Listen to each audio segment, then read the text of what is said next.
Es el único servicio que este chico sabe hacer. Esas palabras aún resuenan en mi cabeza como un golpe seco contra el pecho. Las escuché hace 2 años, pero las siento como si hubieran sido pronunciadas ayer. Cada sílaba, cada desprecio, cada risa. Todo quedó grabado en mi memoria como una cicatriz que nunca sanó del todo. Me llamo Isabel Romero, tengo 58 años, y esta es la historia de cómo una madre puede convertir la humillación de su hijo en la lección más dolorosa que un hombre arrogante puede recibir. Pero antes de contarte cómo compré la empresa de mi consuegro y lo dejé sin nada, déjame llevarte al día en que todo comenzó. Era un martes de septiembre en Barcelona. El cielo estaba despejado, uno de esos días en que la ciudad amanece limpia sin la neblina habitual del otoño. Recuerdo el olor a café recién hecho en mi pequeño apartamento de El Raval mientras preparaba el desayuno. Mateo, mi único hijo, se había levantado más temprano que de costumbre. Tenía esa mezcla de nerviosismo y emoción que solo un primer día de trabajo puede provocar. «Mamá, voy a llegar tarde», me dijo mientras se ajustaba la corbata frente al espejo del recibidor. Lo miré con orgullo. Mi Mateo, 29 años, máster en Administración de Empresas por ESADE Barcelona. Tantas noches de desvelo, tantos sacrificios, tantas horas extras que trabajé para pagarle la universidad. Todo para verlo convertido en ese hombre elegante que tenía frente a mí. «Vas a estar perfecto, mi amor», le dije alisando las arrugas invisibles de su camisa. «Tu suegro va a darse cuenta de que hizo una excelente decisión al contratarte». Mateo sonrió, pero había algo en sus ojos, algo que en ese momento no supe descifrar. Nerviosismo, tal vez, o quizá miedo. «Gracias, mamá. Te llamo al salir», dijo antes de darme un beso en la mejilla. Lo abracé. Olía a esa loción cara que le había regalado para su graduación, a sueños cumplidos, a futuro prometedor. Cerré la puerta y me quedé mirando por la ventana cómo su Seat León usado se perdía entre el tráfico de la ronda de Sant Antoni. No sabía que 3 horas después mi vida iba a cambiar para siempre. Pasé la mañana inquieta en mi escritorio de la oficina. Trabajo como contadora jefe en una empresa de logística en Poblenou, un puesto que conseguí después de 15 años de escalar desde asistente administrativa. Pero ese día no podía concentrarme en las hojas de cálculo que tenía frente a mí. Lavé mi taza de café 3 veces. Reorganicé mi escritorio. Revisé mi teléfono cada 5 minutos esperando un mensaje que nunca llegaba. «Isabel, ¿estás bien?», me preguntó Ana, mi compañera de cubículo.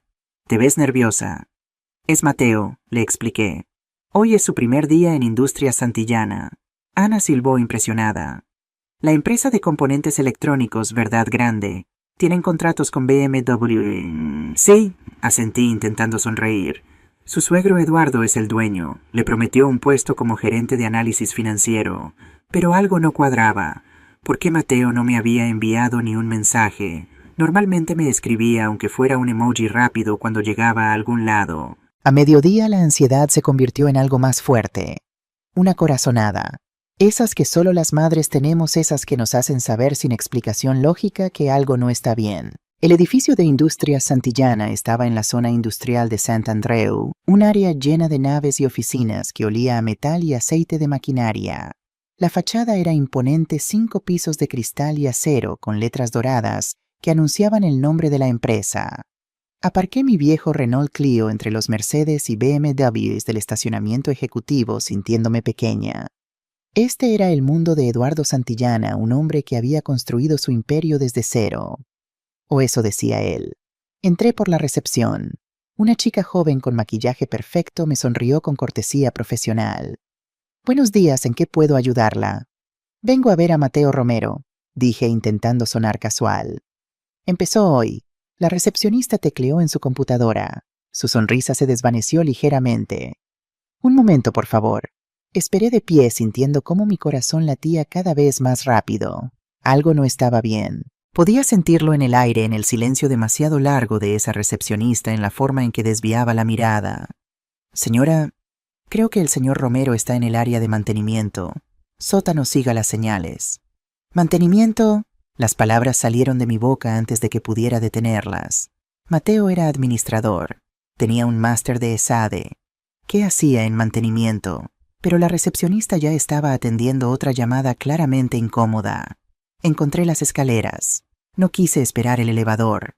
Cada escalón era una pregunta sin respuesta. Cada piso una angustia creciente. Cuando llegué al sótano, el olor cambió productos de limpieza, cloro, humedad. Seguí las señales. Área de mantenimiento, personal autorizado. Empujé la puerta y entonces lo vi. Mi Mateo, el niño que crié sola después de que su padre nos abandonara cuando tenía 3 años. El joven que se graduó con honores de la universidad. El hombre que invirtió 5 años de su vida estudiando para ser alguien en este mundo. Estaba de rodillas frente a un inodoro industrial con guantes amarillos de goma limpiando un baño de empleados. El mundo se detuvo, y luego escuché la voz. Esa voz grave, arrogante, llena de veneno. Es el único servicio que este chico sabe hacer. Levanté la vista. Ahí estaba él. Eduardo Santillana, 55 años, dueño de Industrias Santillana, padre de Sofía, la esposa de mi hijo. Estaba parado junto a otros 2 hombres en trajes caros, clientes, por sus maletines, riéndose, señalando a Mateo como si fuera un objeto de burla. Así empezamos todos en mi empresa, continuó Eduardo, su voz llena de falsa sabiduría. Con las manos sucias. Separamos a los hombres de los niños.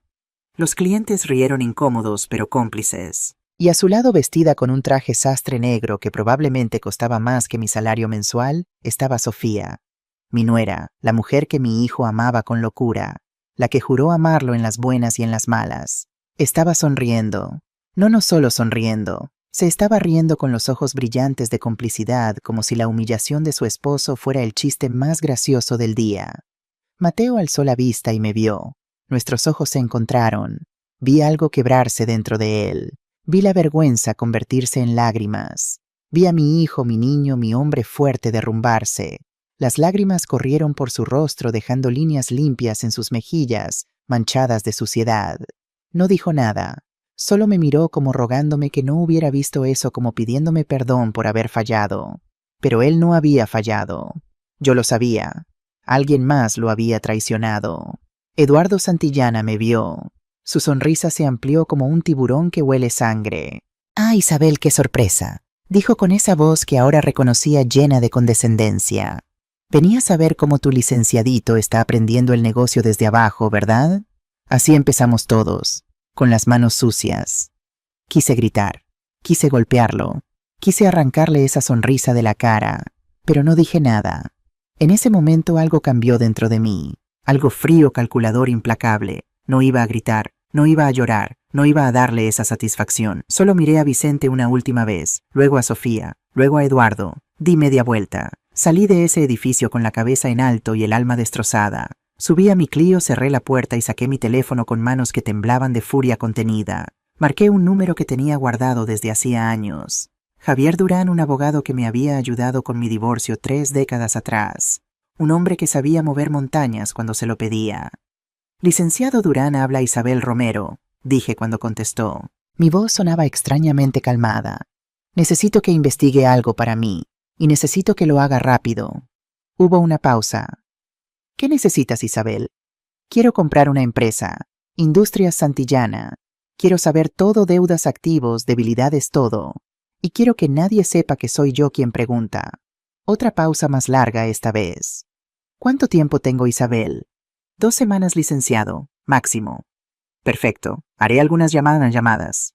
Colgué, arranqué el coche, y mientras manejaba de regreso a El Raval por la Gran Vía, una sola frase resonaba en mi mente como un mantra. Nadie humilla a mi hijo, nadie.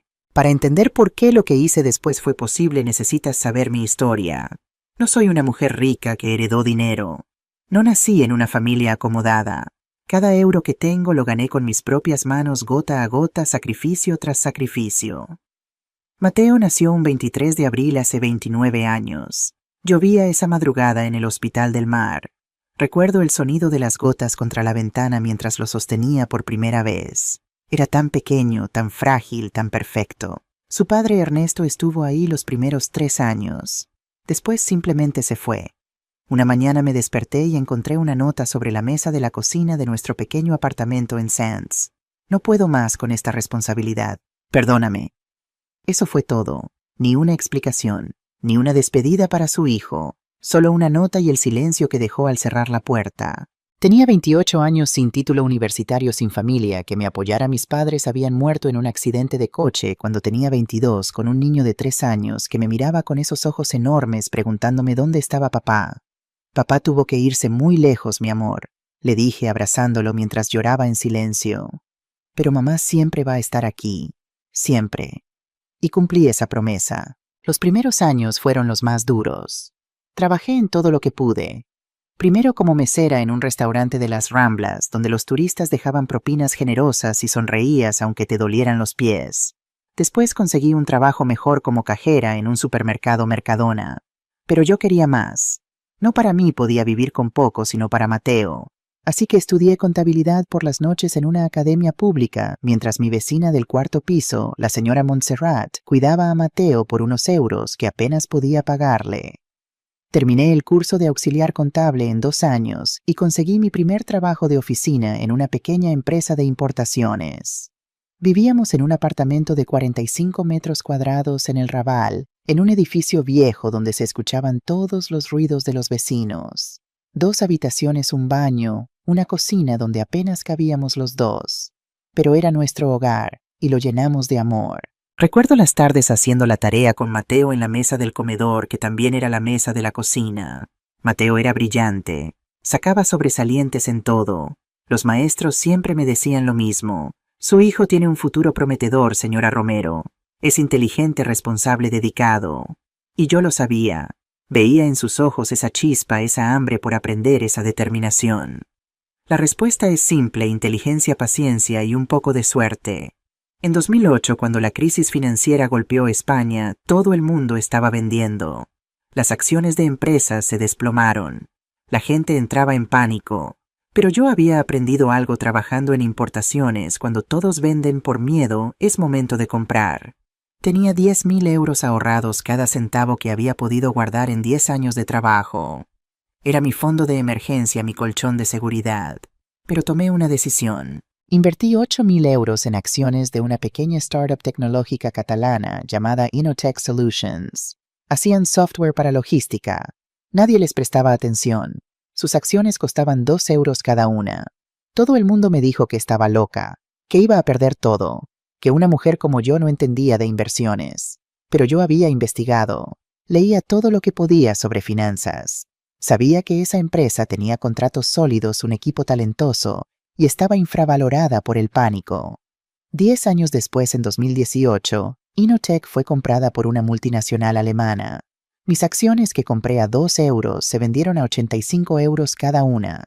Hice los cálculos, convertí 8.000 euros en 340.000 euros.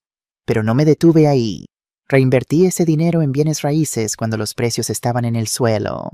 Compré 2 apartamentos pequeños en l'Hospitalet, los renové yo misma los fines de semana aprendiendo de videos de YouTube y los renté. Para 2015 esos apartamentos valían el triple de lo que pagué. Y en 2019, cuando Mateo ya estaba en la universidad, abrí una pequeña librería de libros usados en el barrio gótico. Se llamaba El Refugio de Isabel. Era mi sueño, un lugar donde la gente podía venir a tomar café, leer, escapar del mundo. No ganaba mucho dinero, pero era rentable. Y más importante, era mío.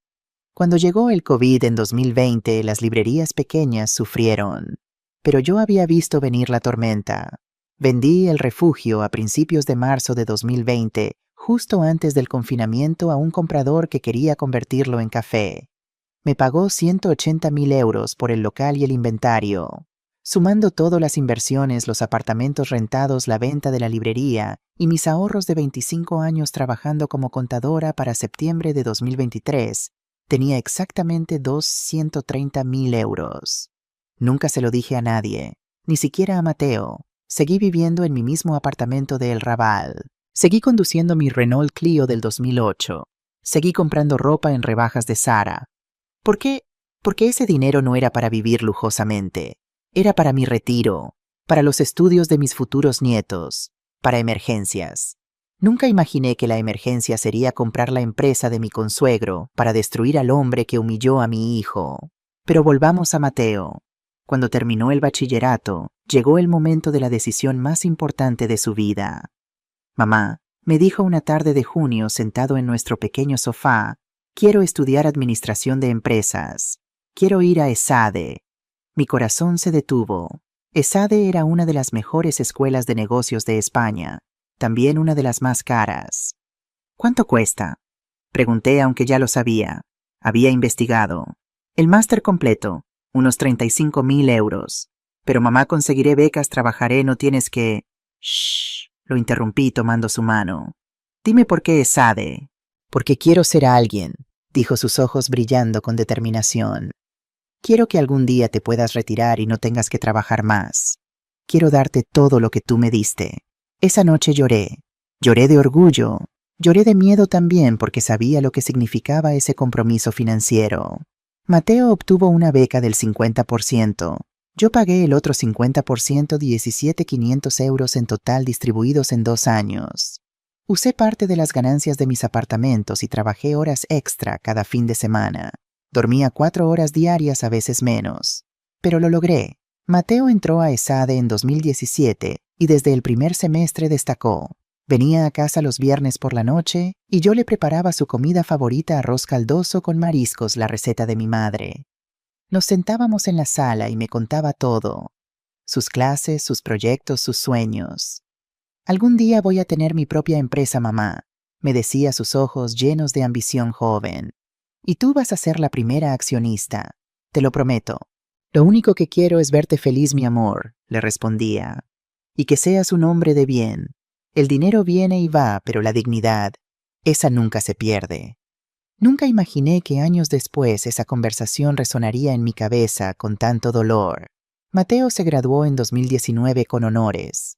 Yo estaba en primera fila en la ceremonia en el auditorio de ESADE, llevando mi mejor vestido, el azul marino que me había comprado especialmente para esa ocasión en Mango. Lloré cuando escuché su nombre. Lloré cuando lo vi subir al estrado. Lloré cuando recibió su título. Ese pedazo de papel enmarcado significaba todo. Cada desvelada, cada sacrificio, cada euro que dejé de gastar en mí para invertir en él.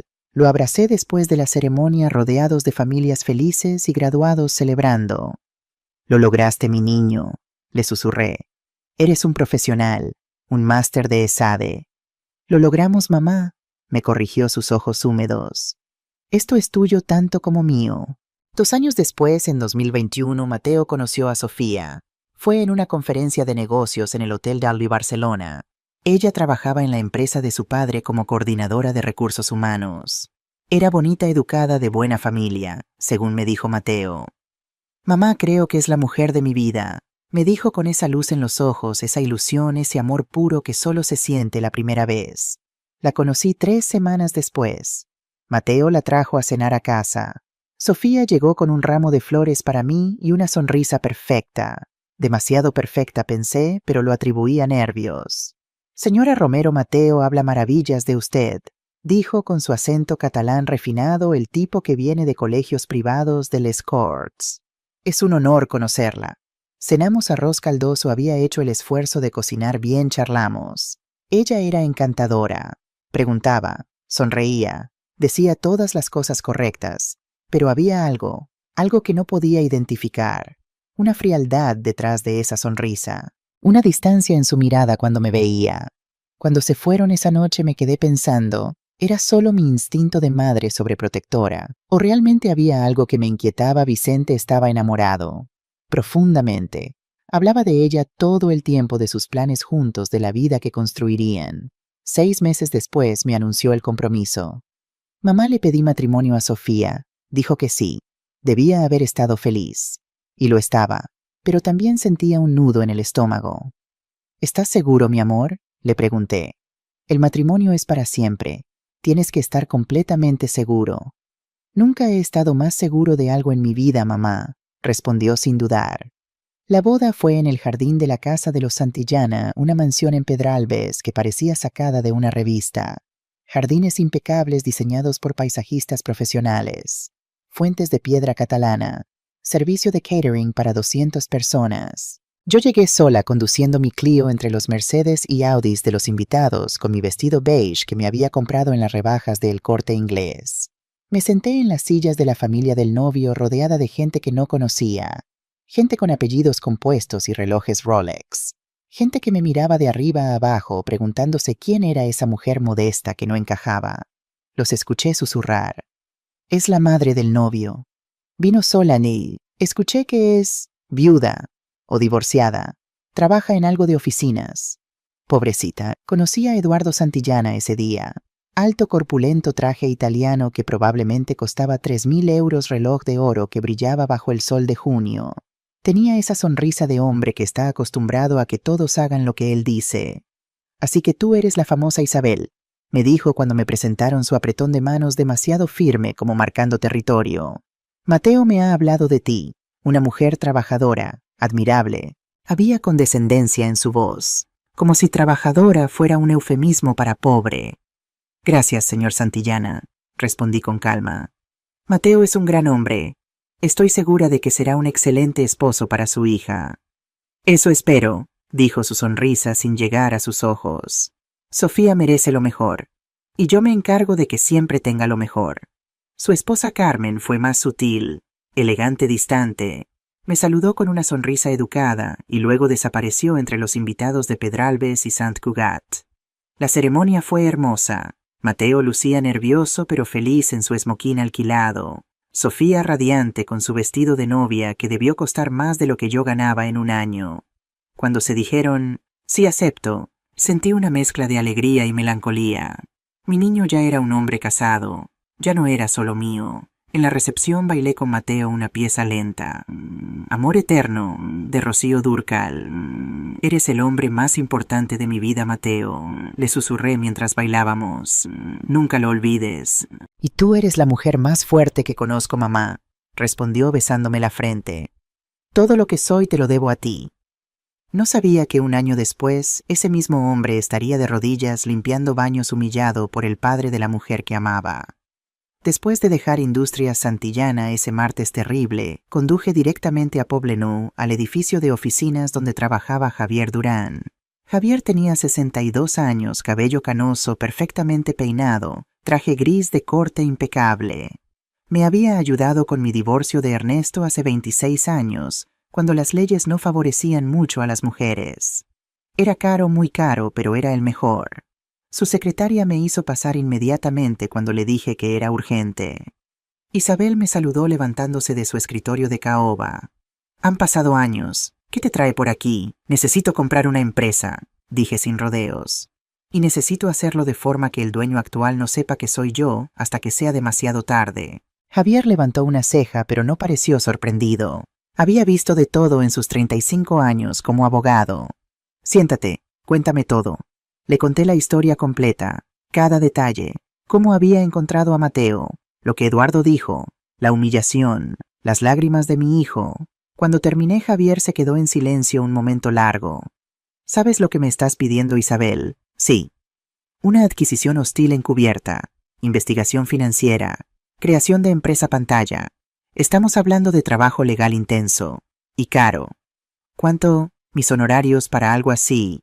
50.000 euros, más gastos de investigación, notarios, registros. Casi me caigo de la silla. 50.000 euros. Pero luego pensé en la cara de Mateo, en sus lágrimas, en Eduardo riéndose. Adelante, dije. Isabel, antes de continuar necesito saber, ¿tienes los recursos para comprar una empresa como Industrias Santillana? ¿Cuánto crees que costaría? Javier abrió su laptop, tecleó algo. Industrias Santillana es una empresa mediana. Según sus reportes públicos, tienen activos por unos 45 millones de euros. Pero si están en problemas financieros y voy a investigar eso, podrías comprar una participación mayoritaria por mucho menos. ¿Cuánto es mucho menos? En el peor escenario para ellos, tal vez 1.5 a 2 millones de euros por el 51% del capital. Respiré hondo. Tengo 2.1 millones disponibles. Javier me miró con nuevos ojos. No sabía que... Nadie sabe, lo interrumpí. Y quiero que siga así. Entendido. Hizo una pausa.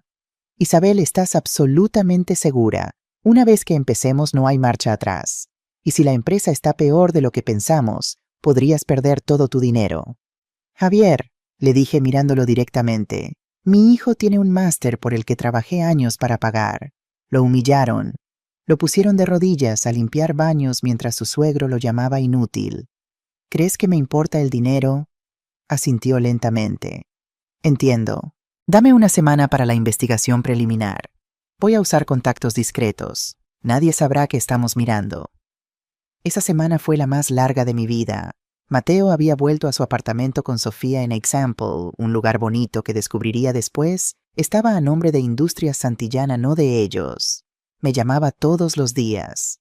Su voz sonaba apagada, rota. Mamá Eduardo dice que esto es parte del proceso de aprendizaje, me explicó el miércoles. Que todos en la empresa empiezan así, que es para conocer el negocio desde abajo. ¿Y Sofía qué dice? Pregunté aunque ya sabía la respuesta. Silencio del otro lado. Dice que no sea orgulloso, que mi problema es que tengo mucho orgullo, que su papá está haciendo esto por mi bien. Cerré los ojos, respiré profundo. Quería gritarle que renunciara, que saliera de ahí, que esa familia lo estaba destruyendo, pero sabía que no me escucharía. Estaba enamorado de Sofía, y el amor nos ciega a todos. Vicente, escúchame bien, le dije con voz firme. Tú estudiaste 5 años para ser administrador, no para limpiar baños. Y no hay nada de malo en limpiar baños si ese es tu trabajo honesto, pero no es el tuyo. Tú tienes un máster, tienes capacidad, tienes talento. Lo sé, mamá, pero no quiero causar problemas. Sofía dice que si renuncio su papá se va a ofender, que va a pensar que soy un malagradecido. ¿Y qué hay de tu dignidad, Mateo? ¿Qué hay de tu respeto propio? Otro silencio. Dale un poco más de tiempo, mamá. Por favor, solo un poco más de tiempo. Esa era exactamente la respuesta que Eduardo quería. Sabía cómo manipular, cómo quebrar psicológicamente a las personas hasta que aceptaran cualquier cosa. Pero yo también sabía esperar y planear. El viernes siguiente, Javier me llamó a las 9 de la mañana. Isabel, tengo el informe preliminar. ¿Puedes venir a la oficina? ¿Es malo? Depende de tu perspectiva. Para Eduardo Santillana es muy malo. Para ti, es una oportunidad de oro. Llegué a su oficina en 30 minutos manejando como loca por la ronda litoral. Javier tenía una carpeta gruesa sobre su escritorio. Esto, dijo poniéndola frente a mí, es la verdadera situación de Industrias Santillana. Abrí la carpeta. Números gráficos, estados financieros. Explícamelo como si tuviera 5 años, pedí. Javier sonrió. Eduardo Santillana se está hundiendo. Me incliné hacia adelante. Hace 3 años, continuó, Eduardo decidió expandir la empresa. Abrió 2 plantas nuevas, una en Valencia, otra en Zaragoza. Invirtió 14 millones de euros, dinero que no tenía. Préstamos. Exacto, préstamos bancarios con intereses del 6.5% anual, muy altos para el mercado actual. ¿Por qué? Porque los bancos vieron el riesgo. Pero Eduardo es arrogante. Pensó que lo sabía todo. Javier pasó a otra página. Las plantas no están generando las ganancias proyectadas. La de Valencia está operando al 35% de su capacidad. La de Zaragoza al 40%. ¿Por qué? Mala administración. Contratos que se cayeron. El contrato con BMW que tanto presumía Eduardo se retrasó por problemas de calidad. SEAT también está considerando cambiar de proveedor. Y para colmo, dijo Javier, su voz bajando como si estuviera contando un secreto delicioso. Eduardo Santillana tiene un estilo de vida muy por encima de sus posibilidades reales. Pensé en la mansión de Pedralbes, los Mercedes, el yate que alguien mencionó en la boda. ¿Qué tan grave es la situación?, pregunté. Javier me miró directo a los ojos. Si no consigue un rescate financiero en los próximos 4 meses, va a tener que declararse en quiebra. Los bancos ya le están presionando. Tiene cuentas por pagar atrasadas por valor de 1.2 millones de euros. Proveedores que amenazan con demandarlo. Empleados con salarios retrasados 2 meses en las plantas nuevas. Pero por fuera se ve exitoso. Fachada, Isabel. Pura fachada. Es lo que hacen hombres como Eduardo Santillana. Mantienen las apariencias mientras todo se desmorona por dentro. Javier sacó otro documento. La casa de Pedralbes está hipotecada. Debe 3 millones de euros al banco. Los Mercedes están en leasing corporativo. El yate ni siquiera es suyo, lo renta en verano para impresionar a clientes. Incluso el apartamento donde viven Mateo y Sofía, continuó, está a nombre de la empresa. Si la empresa quiebra, pierden el apartamento. Me recosté en la silla procesando toda esta información. Y nadie sabe esto, murmuré. Eduardo es muy bueno manteniendo el secreto. Pero yo tengo contactos en los bancos, en los círculos financieros. Hay rumores. La gente está empezando a sospechar. ¿Y él sabe que tú estás investigando? No, fui muy discreto. Utilicé un investigador externo, revisé registros públicos, estados financieros que por ley tienen que presentar al registro mercantil. Nadie sabe que tú estás detrás de esto. Bien, respiré profundo. Siguiente paso, ¿cuánto necesitaría para comprar la empresa? Javier hizo cálculos en su laptop. Tomando en cuenta las deudas, el valor real de los activos, la situación financiera actual, yo diría que con 1.8 millones de euros podrías comprar el 51% que tiene Eduardo directamente. ¿Y él aceptaría? En su situación desesperada, sí, pero necesitamos esperar al momento adecuado. Cuando hay un fondo de inversión americano, Horizon Capital, que está haciendo due diligence ahora mismo para comprarle el 40% de la empresa. He estado siguiendo el proceso. Y Javier sonrió. Van a rechazarlo. Mis fuentes me dicen que encontraron demasiados problemas. Van a notificarle la próxima semana. Entonces ese es nuestro momento. Exacto. Cuando Horizon se retire, Eduardo va a entrar en pánico. Ahí es cuando aparecemos con nuestra oferta. ¿Nuestra? Necesitas una empresa pantalla. No puedes aparecer tú directamente. Eduardo no puede saber hasta el último momento que eres tú quien está comprando. Me quedé pensando. ¿Qué propones? Voy a crear un fondo de inversión ficticio. Le pondremos un nombre genérico, Fons d'Inversió Catalunya. En papel serán inversores de Barcelona interesados en el sector industrial. ¿Y cómo explican tener casi 2 millones para invertir? Para eso necesitamos gente real que preste su nombre y reputación. Tengo 3 contactos que podrían funcionar. Javier escribió 3 nombres en un papel: Elena Costa, empresaria dueña de consultora Josep Vidal, jubilado de logística con buen patrimonio Montserrat Casals, profesora emérita de ESADE. Elena la conozco, dije sorprendida. Fuimos compañeras en la Academia de Contabilidad hace 30 años. Mejor aún, será más fácil convencerla. Esa misma tarde, Javier organizó una reunión con Elena Costa en un café discreto de Gracia. Elena tenía 60 años, cabello corto teñido de rubio, traje sastre moderno. Había construido una consultoría exitosa especializada en reestructuración empresarial. Isabel me saludó con un abrazo. Javier me contó un poco por teléfono, pero quiero escucharlo de ti. Le conté la historia completa. No omití nada. Las lágrimas, la humillación, Eduardo riéndose. Cuando terminé, Elena estaba furiosa. Conozco a Eduardo Santillana, dijo su voz tensa. Hace 3 años casi contrata mi consultoría. Pero cuando supo que mi empresa la dirigía una mujer, me dijo literal, gracias, pero prefiero trabajar con alguien con más experiencia. Lo que realmente quería decir era un hombre. Entonces entiendes por qué quiero hacer esto. Completamente. Y me encantaría ayudar. Elena sonrió. ¿Qué necesitas de mí? Tu nombre, explicó Javier. Serás la CEO oficial de Fons d'Inversió Catalunya, la cara visible. Isabel estará detrás, pero Eduardo no puede saberlo hasta que firme los papeles. ¿Y yo qué gano? 50.000 euros, dije sin dudar.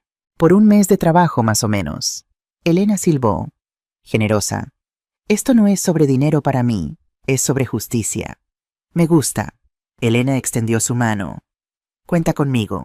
Los siguientes días fueron un torbellino de actividad. Javier contactó a Josep Vidal y Montserrat Casals. Ambos aceptaron por 30.000 euros cada uno. Se constituyó legalmente Fons d'Inversió Catalunya S.L., con un capital social de 100.000 euros, dinero mío. Elena como CEO, Josep y Montserrat como consejeros. Abrimos una oficina temporal en Passeig de Gracia solo para dar apariencia de legitimidad. Diseñamos una página web profesional con fotos de stock y lenguaje corporativo vacío. En papel éramos un fondo serio con años de experiencia buscando oportunidades en el sector industrial catalán. Y mientras tanto yo seguía yendo a mi trabajo en la empresa de logística, viviendo en mi apartamento de El Raval, conduciendo mi Clio viejo. Nadie sospechaba nada, excepto mi hijo que seguía limpiando baños y mi corazón que se rompía un poco más cada día que pasaba. Octubre llegó con lluvias a Barcelona. Mateo seguía trabajando en Industria Santillana y cada día me llamaba con una nueva historia de humillación. Hoy Eduardo me hizo limpiar su oficina privada. Me contó un martes por la noche su voz cansada. Estaba en una reunión con clientes alemanes. Me llamó por el interfono y me dijo delante de todos: Mateo, mi baño necesita limpieza. Hay clientes importantes. Me mordí la lengua para no gritar. Y Sofía estaba en la reunión. No dijo nada. Mateo, mamá, por favor, 2 meses más. Eduardo prometió que después de 3 meses me subiría a un puesto administrativo real. 3 meses, 90 días de tortura psicológica. Pero yo sabía algo que Mateo no sabía en menos de un mes.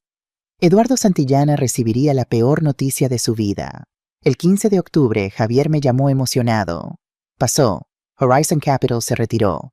¿Cuándo? Esta mañana. Le enviaron a Eduardo una carta formal rechazando la inversión. Mis fuentes dicen que está desesperado. Perfecto. ¿Cuándo hacemos nuestra oferta? Vamos a esperar 3 días. Dejemos que el pánico se instale, que sienta que no tiene opciones. Y entonces aparecemos como su salvador. Exacto. Esos 3 días fueron deliciosos. Porque aunque Eduardo no lo sabía, yo sabía que su mundo se estaba desmoronando. Y el 18 de octubre, Elena Costa envió una carta oficial a Eduardo Santillana. Estimado señor Santillana, Fons d'Inversión Catalunya S.L. es un fondo de capital privado especializado en empresas industriales de Cataluña. Hemos estado siguiendo con interés el desarrollo de Industrias Santillana. Nos gustaría expresar nuestro interés en adquirir una participación mayoritaria de su empresa.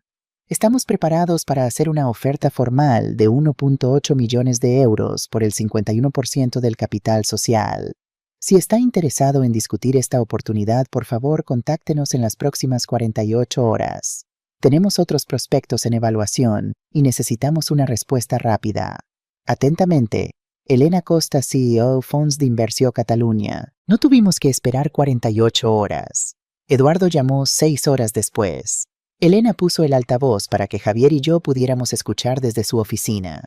Señora Costa, dijo Eduardo, su voz intentando sonar casual, pero con un toque de desesperación que reconocí inmediatamente. Recibí su carta. Es interesante. Me alegra que le interese, señor Santillana, respondió Elena con voz profesional.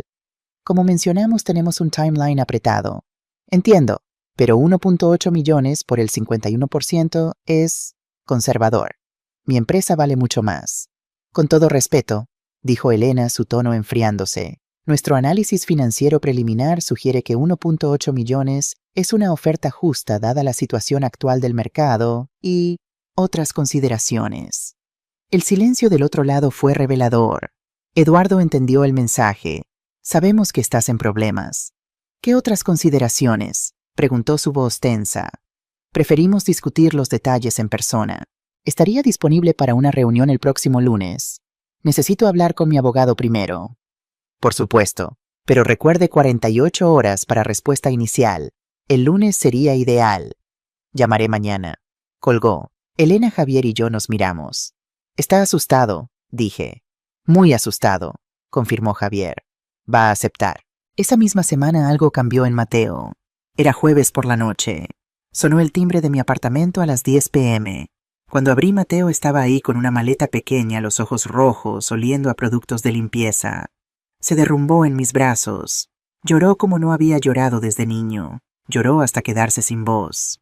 Lo siento, mamá, repetía entre sollozos. Lo siento tanto. Perdóname.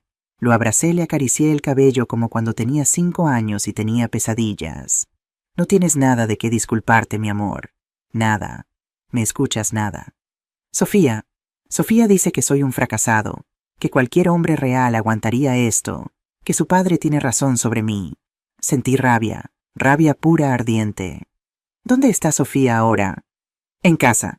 Le dije que necesitaba espacio.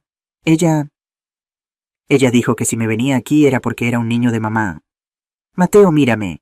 Levantó la vista a sus ojos hinchados. Tú no eres un fracasado.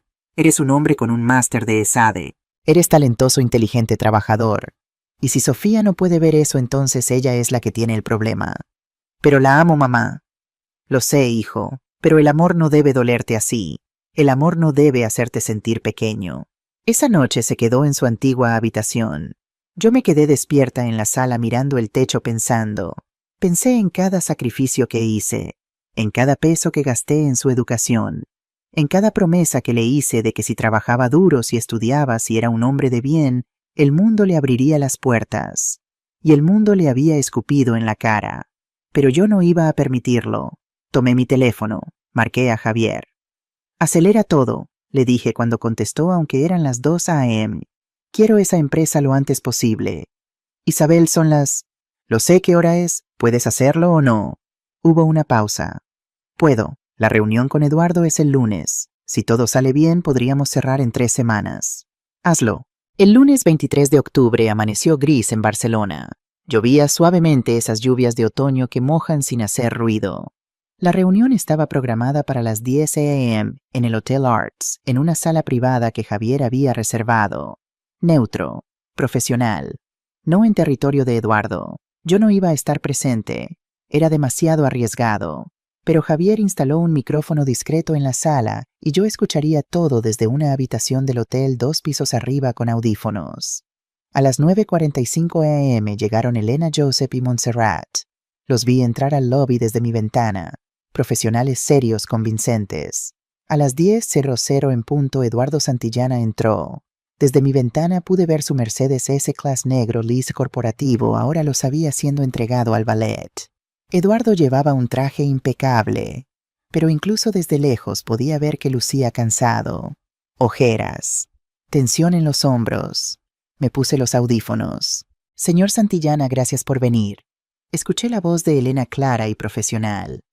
El placer es mío, respondió Eduardo. Su voz sonaba controlada, pero había un toque de desesperación que no podía ocultar completamente.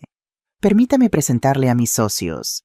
Josep Vidal, especialista en logística, y la doctora Montserrat Casessels, profesora emérita de ESADE. Intercambios de cortesías, café servido, y entonces al grano. Señor Santillana, comenzó Elena, hemos hecho nuestra due diligence preliminar. Industria Santillana tiene potencial, pero también desafíos. Todos los negocios tienen desafíos, respondió Eduardo a la defensiva. Por supuesto, dijo Josep con voz calmada. Pero algunos desafíos son más significativos que otros. ¿A qué se refieren exactamente? Elena abrió una carpeta. Pude escuchar papeles moviéndose. Las plantas de Valencia y Zaragoza están operando muy por debajo de capacidad. Hay retrasos en contratos importantes con BMW y SEAT. Y según registros públicos tiene deudas bancarias por 15 millones de euros con tasas de interés que francamente son altas. Silencio. Eduardo sabía que lo habían investigado a fondo. Esas plantas están en fase de rampa. Es normal, dijo, pero su voz carecía de convicción. Señor Santillana, intervino Montserrat con tono académico. En mi experiencia de 30 años enseñando gestión empresarial, una fase de rampa no debería durar 3 años con utilización del 35%. Más silencio. Nuestra oferta es justa, continuó Elena. 1.8 millones de euros por el 51% de las acciones. Usted permanece en la empresa como director de operaciones con un salario fijo de 60.000 euros anuales, sin participación en utilidades, sin bonos. 60.000 euros, repitió Eduardo, y pude escuchar la amargura en su voz. Yo gano 10 veces eso y usted ganaba 10 veces eso, corrigió Josep gentilmente. Pero las circunstancias cambian, ¿verdad? Eduardo no respondió. Déjeme ser directa, señor Santillana, dijo Elena, y pude escuchar el acero en su voz. Sabemos que Horizon Capital se retiró. Sabemos que los bancos le están presionando. Sabemos que tiene proveedores amenazando con demandas. Podemos esperar 6 meses y comprar sus activos en una liquidación por la mitad de lo que estamos ofreciendo ahora. O puede aceptar nuestra oferta, salvar algo de dignidad, mantener un trabajo y evitar la humillación pública de una quiebra. El silencio que siguió fue largo, doloroso. Necesito hablar con mi abogado, dijo Eduardo, finalmente, su voz apenas un murmullo. Por supuesto, tienen 1 hora. Hay una sala privada disponible al final del pasillo. Escuché pasos, una puerta cerrándose. Javier me llamó. ¿Escuchaste todo? Sí, dije, mi corazón latiendo rápido. Va a aceptar. Estoy casi seguro. Dame 1 hora. 55 minutos después, Eduardo y su abogado volvieron a la sala de reuniones. Tengo algunas condiciones, comenzó Eduardo, pero su voz ya no tenía autoridad. Era la voz de un hombre negociando su rendición. Escuchamos, dijo Elena. Quiero 2 millones, no 1.8.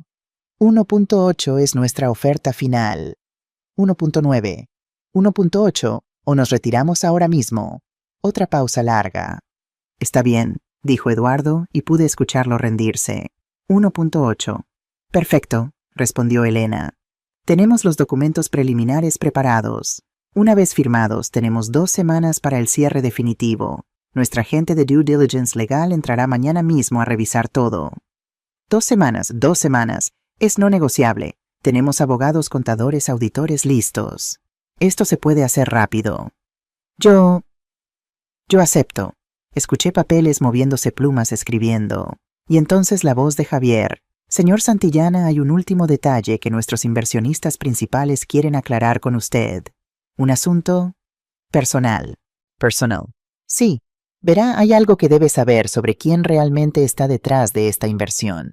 Mi corazón se detuvo. No era el plan. Íbamos a esperar hasta el cierre definitivo. Pero Javier sabía lo que hacía. ¿Qué quiere decir?, preguntó Eduardo sonando confundido. Permítame traer a la persona que realmente está financiando esta adquisición. Pasos. La puerta abriéndose. Mi teléfono sonó. Javier. Isabel, baja. Ahora. Mis manos temblaban mientras esperaba el ascensor del Hotel Arts. No de miedo, de anticipación, de justicia a punto de ser servida. Me había vestido cuidadosamente esa mañana traje sastre azul marino de mango, pagado con mi propio dinero, no prestado, no comprado a crédito. Zapatos negros cómodos pero elegantes, el collar de perlas que mi madre me dejó antes de morir. Sencilla, digna, real. No como Eduardo, que vestía trajes italianos de 3.000 euros mientras se ahogaba en deudas. El ascensor llegó. Respiré profundo. Por Mateo pensé. Por todos los Mateos del mundo que son destruidos por hombres arrogantes. Las puertas se abrieron en el piso de salas de conferencias. Javier me esperaba en el pasillo. ¿Lista, man?, preguntó en voz baja. Más que nunca. Me guió hacia la sala. Pude escuchar voces del otro lado de la puerta de madera maciza. Eduardo estaba hablando, su tono confundido, impaciente. No entiendo a qué viene tanta ceremonia. Firmé los papeles. ¿Qué más quieren? Javier me miró una última vez. Asentí. Abrió la puerta. Entré. El silencio que cayó sobre la sala fue absoluto. Eduardo Santillana estaba sentado al fondo de la mesa, su abogado a su izquierda, su contador a su derecha.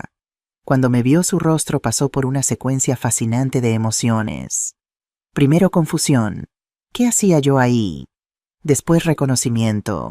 La madre de Mateo. La mujer de El Raval. Luego incredulidad. No, imposible. Esto no tenía sentido. Y finalmente, cuando vio a Javier cerrar la puerta detrás de mí y a Elena sonreír ligeramente, comprensión. Horrible, devastadora comprensión. Isabel, dijo su voz apenas un susurro. ¿Qué estás haciendo aquí? No respondí inmediatamente. Caminé lentamente hacia la cabecera de la mesa, la silla principal, la que Eduardo probablemente esperaba que Elena ocupara, y me senté. Dejé que el silencio se extendiera. Dejé que sudara.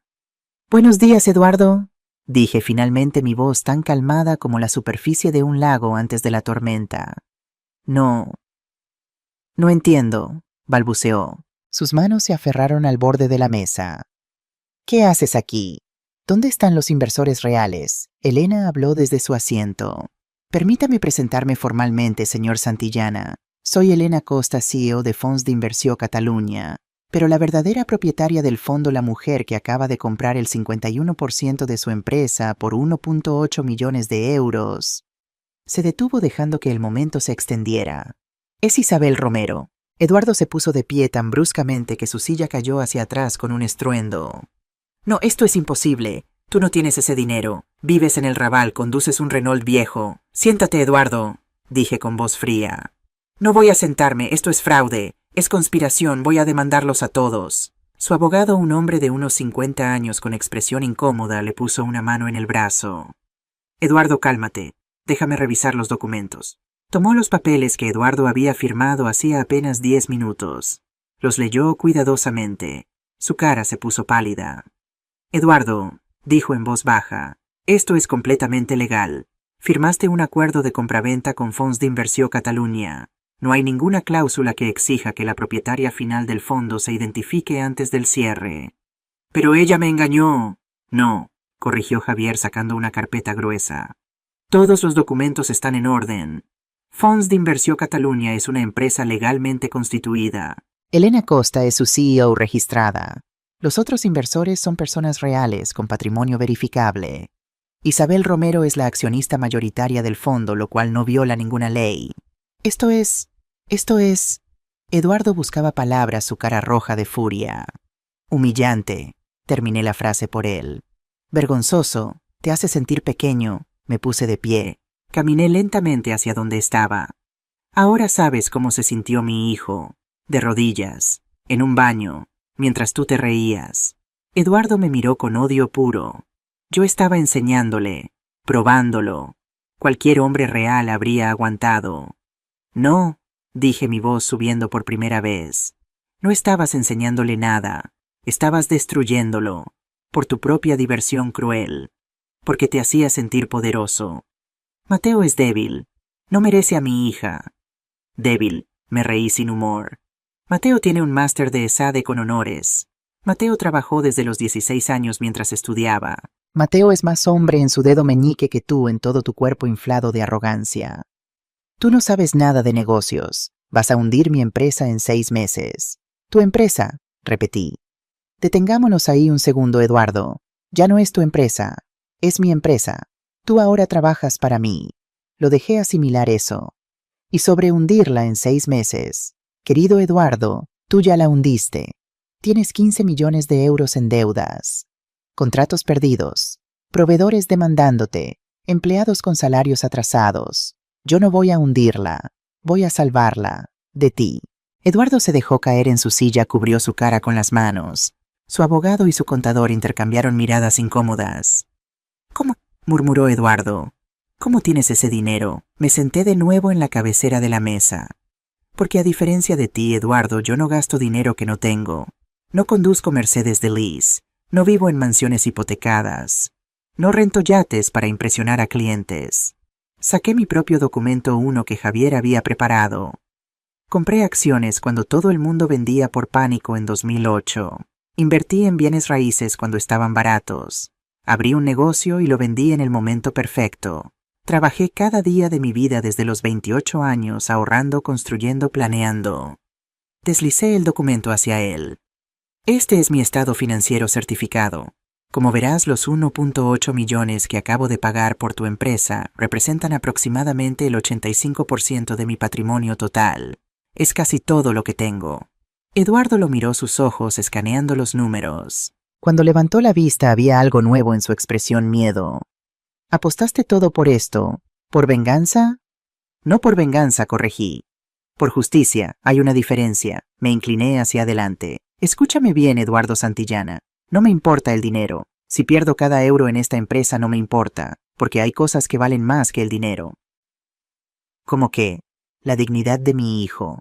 El silencio en la sala era tan denso que podría cortarse con un cuchillo. Ahora, continué mi voz volviendo a ser profesional, hablemos de tu futuro. El acuerdo especifica que permanecerás como director de operaciones con un salario de 60.000 euros anuales. Hice una pausa. Pero he decidido que no necesitamos un director de operaciones. Eduardo levantó la vista bruscamente. Kenny, vamos a reestructurar completamente, y tu posición ya no existe. No puedes hacer eso. Tenemos un contrato. Javier intervino. El contrato especifica que usted puede quedarse como director de operaciones si la nueva dirección lo considera necesario. Tenemos absoluta discreción para determinar la estructura organizacional. Eduardo miró a su abogado. El hombre asintió miserablemente. Sin embargo, dije dejando que esperara, hay una posición disponible si te interesa. ¿Cuál? Necesitamos personal para el departamento de mantenimiento, supervisión de limpieza, gestión de instalaciones. El salario sería 200 euros al mes, la mitad de lo que le pagábamos a Mateo cuando lo pusiste a limpiar baños. La cara de Eduardo se puso púrpura. Me estás ofreciendo un trabajo de conserje. Te estoy ofreciendo la oportunidad de aprender el negocio desde abajo, dije repitiendo sus propias palabras. ¿No era eso lo que le dijiste a Mateo? ¿Que así separamos a los hombres de los niños? Eduardo se puso de pie otra vez temblando de rabia. Prefiero morir antes que trabajar para ti. Perfecto, dije tranquilamente. Entonces puedes irte. Ahora. Querí.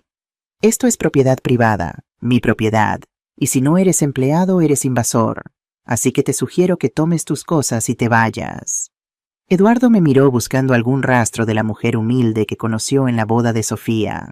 La mujer que sonreía educadamente mientras era tratada como ciudadana de segunda clase. Esa mujer se había ido. Esto no ha terminado, dijo con voz temblorosa. Voy a luchar, voy a recuperar mi empresa, voy a destruirte. Me puse de pie y caminé hasta quedar frente a él. Nos miramos a los ojos. Eduardo, dije en voz baja, casi un susurro, ya perdiste. Todo. Tu empresa, tu reputación, tu poder. ¿Y sabes qué es lo peor de todo para un hombre como tú? Me acerqué un poco más. Perdiste ante una mujer pobre, una mujer que supuestamente no sabía nada de negocios, una mujer a la que despreciaste y subestimaste. Retrocedí. Ahora vete, antes de que llame a seguridad. Eduardo miró alrededor de la sala una última vez, a Elena que sonreía ligeramente, a Josep y Montserrat que lo observaban con expresiones neutras, a Javier que ya estaba guardando documentos. Tomó su maletín, dio media vuelta y salió dando un portazo. El sonido reverberó en la sala, y entonces, solo entonces, me permití temblar. 10 minutos después de que Eduardo se fuera, mi teléfono sonó. Era Mateo.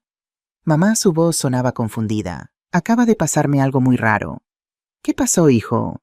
Eduardo llegó al apartamento como huracán. Estaba gritando, rompiendo cosas. Le dijo a Sofía que lo arruinaron, que perdió la empresa, que tú la compraste. Silencio. Mamá, ¿es verdad? Cerré los ojos. Sí, Mateo, es verdad. Compraste Industria Santillana. Compré el 51%, sí. Escuché su respiración del otro lado.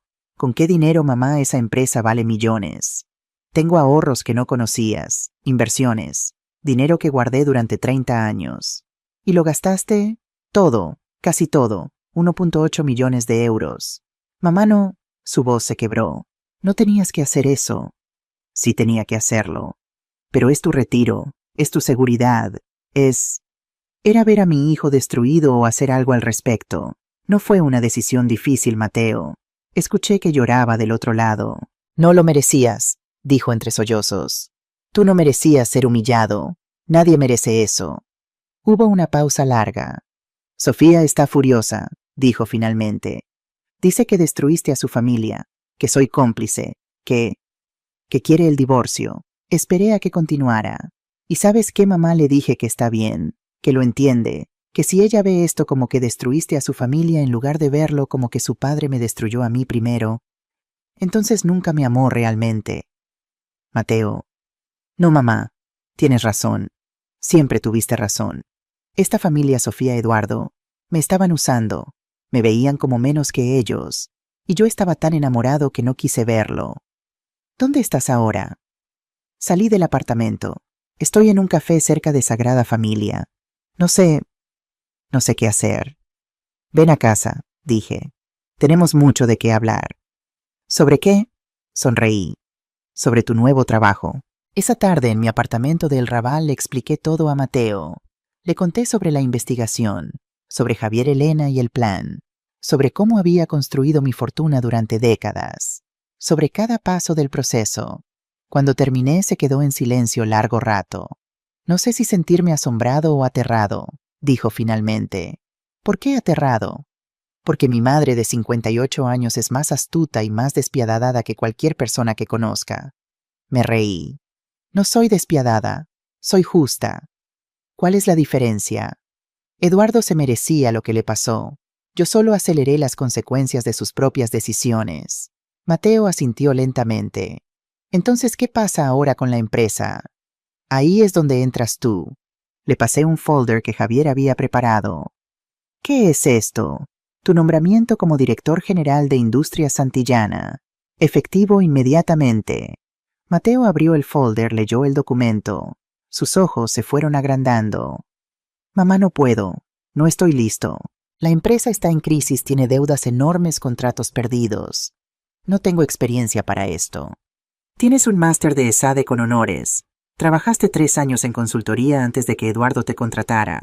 Y más importante, tienes integridad, algo que Eduardo nunca tuvo. Pero, Mateo, lo interrumpí tomando su mano. No estás solo en esto. Elena va a ser la directora de operaciones. Miguel Torres, ¿te acuerdas de él? Va a volver como director financiero. Javier será nuestro asesor legal. Y yo estaré en el consejo apoyándote. Miguel Torres, el contador que Eduardo despidió hace 2 años. El mismo. Resulta que Miguel guardó copias de todos los estados financieros reales antes de que lo despidieran. Documentos que muestran cómo Eduardo manipuló números para los bancos. Eduardo cometió fraude. Técnicamente sí, pero no vamos a usar eso a menos que él nos ataque primero. Por ahora solo queremos salvar la empresa. Mateo leyó el documento de nuevo. Director General. Salario, 80.000 euros al año.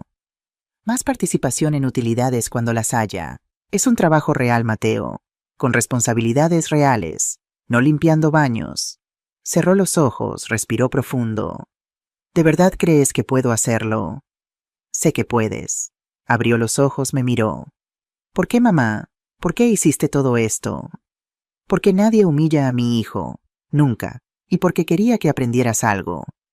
Qué mal, que la dignidad no tiene precio, que nunca debes aceptar ser tratado como menos de lo que eres, y que a veces la justicia necesita un empujón.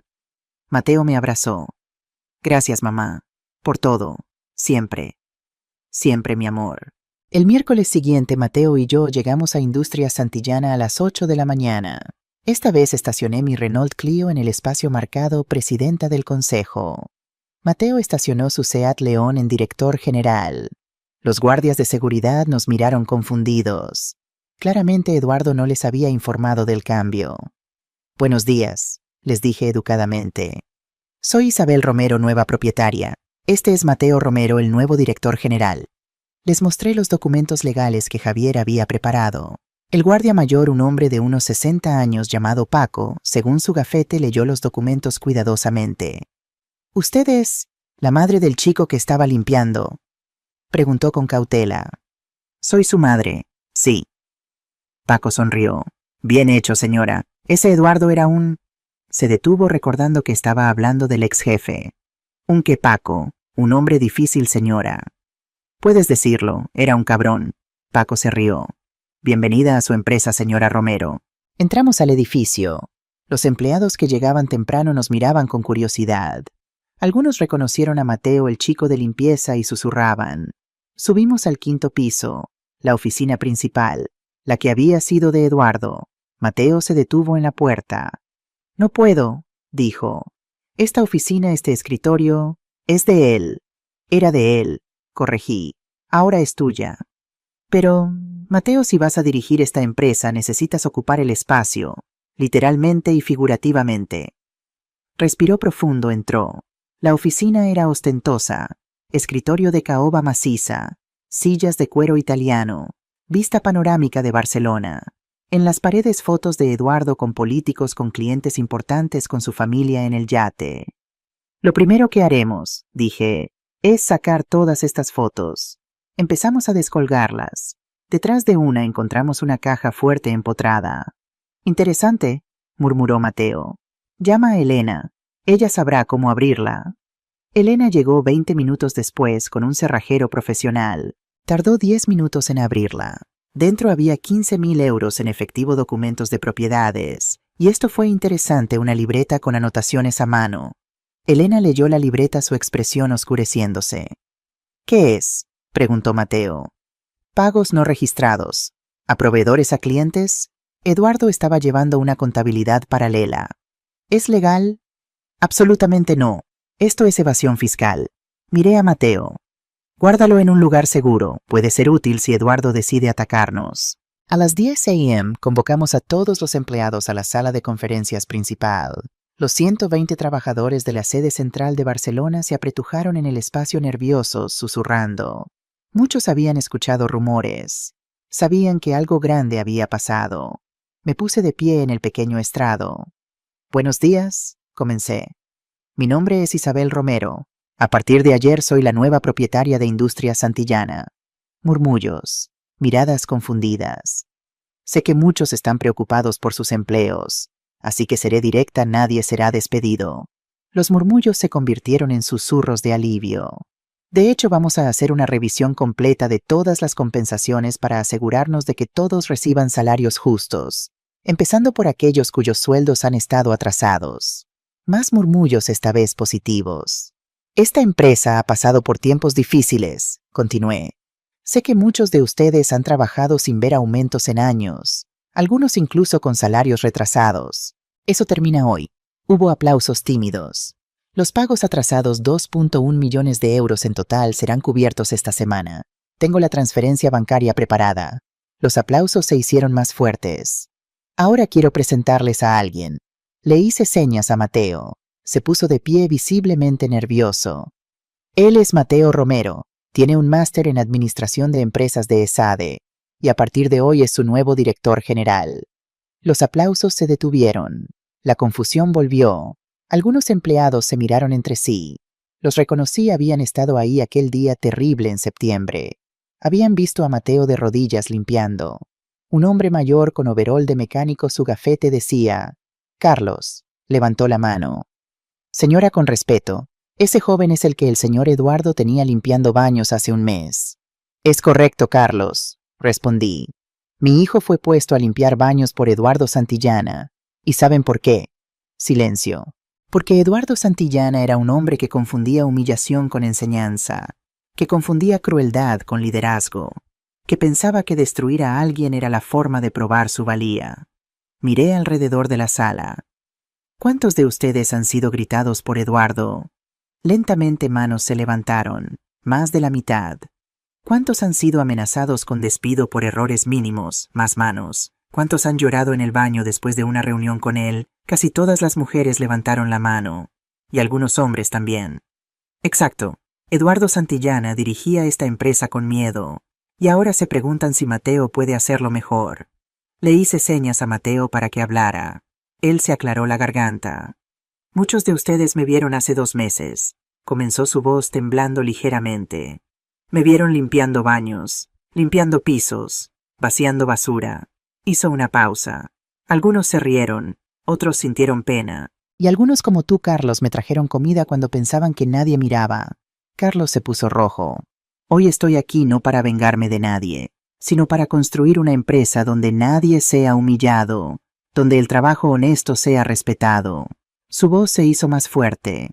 No importa si limpias baños o diriges reuniones con BMW, todos merecen dignidad, todos merecen respeto, todos merecen un salario justo y un ambiente de trabajo donde puedan crecer. El silencio era absoluto. Esta empresa estuvo a punto de quebrar. Tenemos deudas enormes, contratos perdidos, desafíos que no puedo resolver solo.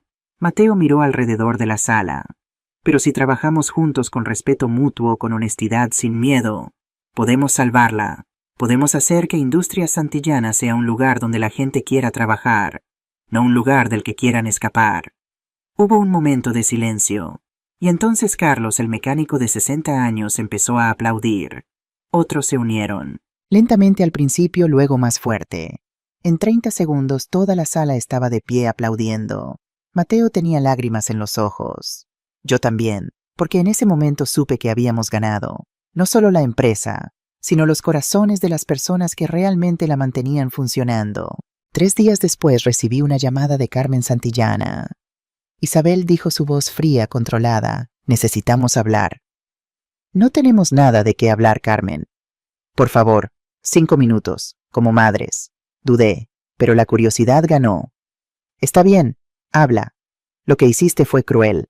Eduardo está destrozado. No ha salido de la cama en 3 días. No come, no duerme. Y se supone que debo sentir lástima a ti. Se supone que debes entender que destruiste a un hombre, a una familia. Me reí, sin humor. Carmen, tu esposo destruyó a mi hijo durante 3 meses. Y tú lo sabías. Sofía lo sabía. Toda tu familia lo sabía. Y nadie dijo nada. Eduardo estaba siendo duro, sí, pero... Duro te, la interrumpí. Llamar a alguien inútil es ser duro. Humillarlo frente a clientes es ser duro. Hacerlo limpiar tu baño privado mientras te reías es ser duro. Silencio. No, continué. Eso es crueldad. Y ahora Eduardo está aprendiendo cómo se siente. Vamos a demandarlos, amenazó Carmen. Tenemos abogados. Vamos a recuperar la empresa. Adelante, gásteme el poco dinero que les queda en abogados. Mientras tanto descubrirán que todo lo que hicimos fue completamente legal. Sofía quiere el divorcio de Mateo. Perfecto. Mateo merece a alguien mejor. Eres una mujer vengativa, Isabel. Cruel. Sin corazón. No, Carmen. Soy una madre que protege a su hijo. Y si tú hubieras sido mejor madre, habrías protegido a Sofía de aprender los peores hábitos de Eduardo. Colgué. 2 minutos después, Sofía llamó. Señora Romero, dijo con voz temblorosa. Por favor, mi padre necesita ayuda. Está hablando de hacerse daño. Mi corazón se detuvo. ¿Qué quieres decir? Está deprimido. Muy deprimido. No sé qué hacer. A pesar de todo, no quería que Eduardo se lastimara. Quería justicia, no tragedia. Sofía, llévalo con un psicólogo. Hoy. Si es necesario, lo internan. Pero eso no es mi responsabilidad. Usted lo hizo así, acusó. No. Eduardo se hizo así con sus propias decisiones. Yo solo aceleré las consecuencias. ¿Y Mateo? Él está bien con todo esto. Mateo está libre, finalmente. De tu familia, de tu padre, de ti. Yo lo amaba, dijo llorando ahora. No, Sofía. Amabas la idea de él, el esposo obediente, el yerno sumiso que tu padre podía controlar, pero nunca amaste al Mateo real. Colgué de nuevo. El lunes siguiente Miguel Torres vino a la oficina. Lo recordaba vagamente de la boda de Mateo, había estado entre los invitados de Eduardo antes de que lo despidieran. Ahora tenía 52 años, cabello entrecano, lentes redondos, expresión seria de contador que ha visto demasiadas irregularidades. Señora Romero, me saludó en mi nueva oficina, había tomado una pequeña, no la de Eduardo. Gracias por esta oportunidad. Gracias por aceptar volver. ¿Por qué lo despidió Eduardo? Preguntó Mateo, quien también estaba presente. Miguel sonrió amargamente. Porque descubrí que estaba inflando números para los bancos. Presentaba estados financieros que mostraban utilidades cuando en realidad teníamos pérdidas. Cuando confronté a Eduardo me dio 2 opciones, firmar los estados falsos o ser despedido. ¿Y elegiste ser despedido? Elegí mi integridad. Mateo y yo intercambiamos miradas. Miguel, dije, necesitamos que hagas una auditoría completa, real, honesta. Sin maquillar nada. Necesitamos saber exactamente qué tan grave es la situación. Aunque sea peor de lo que piensan. Especialmente si es peor. No podemos arreglar lo que no conocemos. Miguel asintió. Necesitaré acceso a todos los sistemas, todas las cuentas, todos los contratos. Lo tienes. Y necesitaré 2 semanas. Tienes 1 mes. Hazlo bien. Miguel se fue a trabajar inmediatamente. 4 semanas después, Miguel nos convocó a una reunión, Mateo, Elena, Javier y yo. Tenía ojeras profundas. Claramente no había dormido bien. Es peor de lo que pensaba, comenzó sin preámbulos. Abrió una presentación en su laptop. Deuda real 17.3 millones de euros, no 15 como reportó Eduardo.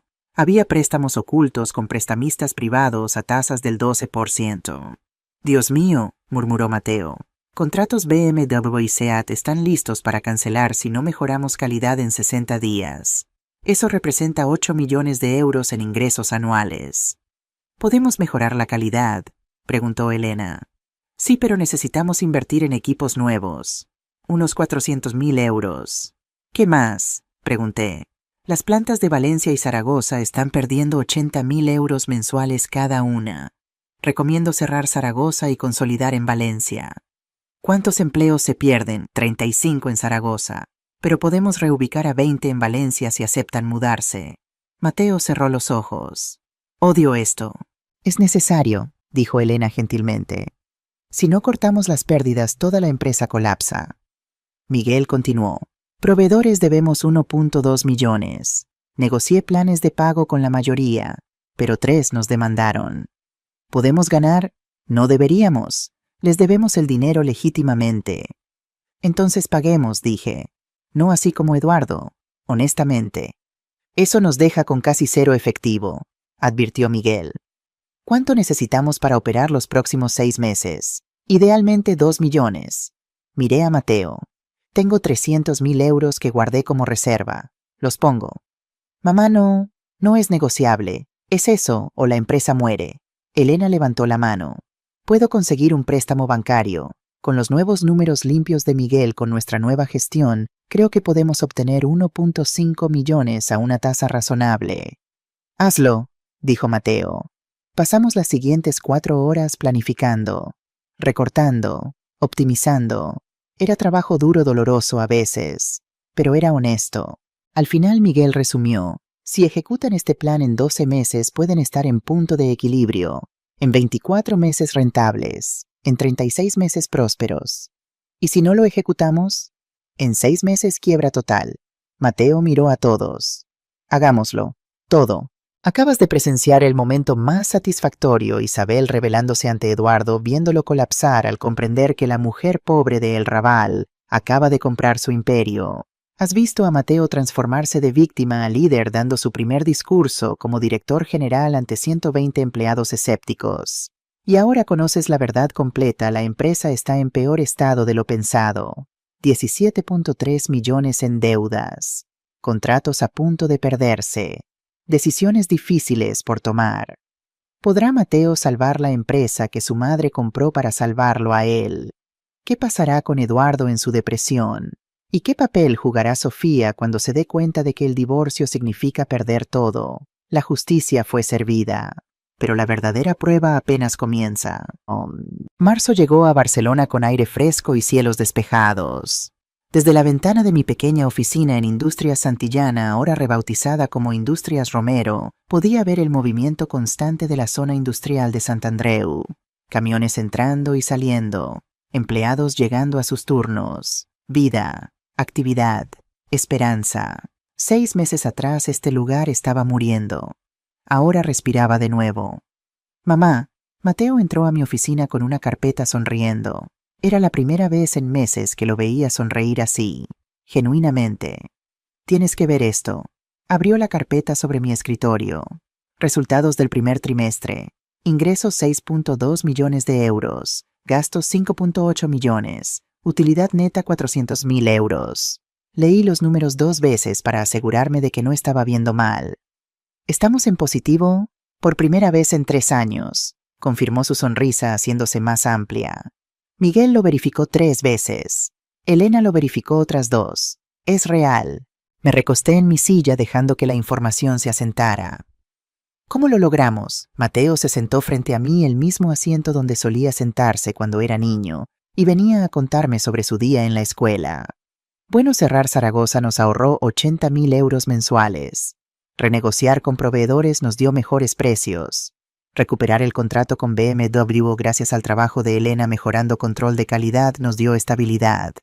Hizo una pausa. Pero honestamente, mamá, creo que lo más importante fue otra cosa. Que la gente, los empleados, cuando eliminamos el miedo, cuando empezamos a tratarlos con respeto, cuando cumplimos con los salarios a tiempo, empezaron a trabajar diferente, con ganas, con orgullo. Pensé en Carlos, el mecánico de 60 años. La semana pasada me había detenido en el pasillo. Señora Isabel, me había dicho, llevo 25 años trabajando aquí. Estos últimos 6 meses han sido los mejores de mi vida laboral. Solo quería que lo supiera. Los números no mienten, continuó Mateo, pero tampoco mienten las caras de las personas. Esta mañana caminando por la planta había gente sonriendo, silbando mientras trabajaban. Eso no tiene precio. No, concordé, pero sí tiene valor. Valor que se refleja en estos números. Mateo cerró la carpeta. Hay algo más. BMW quiere ampliar el contrato.